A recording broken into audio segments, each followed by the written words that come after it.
전국 택배 노동조합이 오늘부터 택배 분류 작업 전면 거부에 들어갔습니다. 지난 1월 분류 작업을 택배기사 업무에서 제외하기로 한 약속이 지켜지고 있지 않다는 게 이유인데요.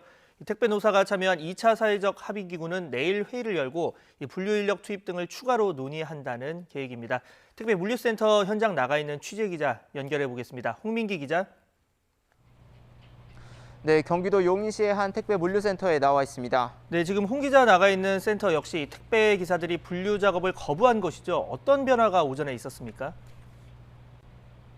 네, 평소라면 오전 7시부터 각 택배 기사들이 각자 구역에 배송할 물건들을 분류하느라 분주했을 텐데 오늘 아침엔 조용한 모습이었습니다.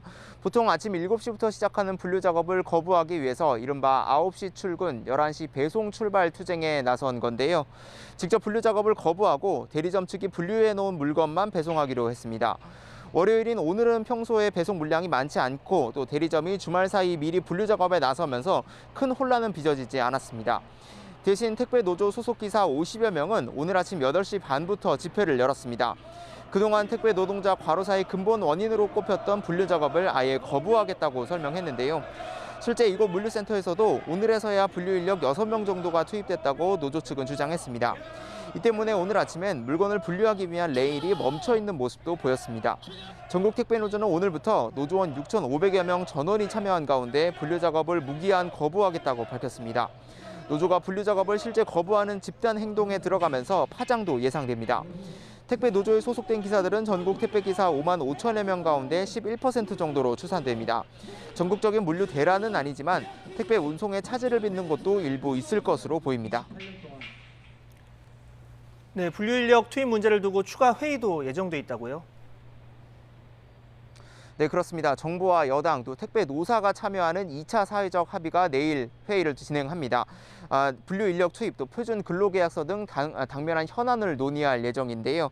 지난해부터 과로로 추정되는 원인으로 택배 노동자가 잇따라 쓰러지자 1차 사회적 합의기구는 택배 노동자 과로사를 위한 1차 합의안을 내놨습니다. 분류 작업을 택배 기사 업무에서 제외하고 이를 택배사가 전담하기로 한 건데요. 그런데 노조 측은 1차 합의가 이뤄진 지 5달이 지났는데도 아직 현장에선 85%에 달하는 택배기사가 분류 작업을 하고 있다고 주장하고 있습니다. 그러는 동안 CJ와 로젠택배 등에서 과로사로 추정되는 죽음이 잇따르고 있다고 주장했는데요. 반면 사측은 당장 인력 투입 등 합의안 이행에는 시간이 걸린다는 입장입니다. CJ 대한통운은 4,000명, 롯데와 한진택배는 각각 1,000명 등 적지 않은 인력이 투입되는 만큼 단계적으로 인력을 투입해 나간다는 겁니다. 2차 사회적 합의기구는 내일 회의를 열고 분류 인력 투입과 택배요금 현실화 방안 등이 담긴 합의안 초안을 발표할 예정입니다. 지금까지 경기도 용인시 택배 물류센터에서 YTN 홍민기입니다.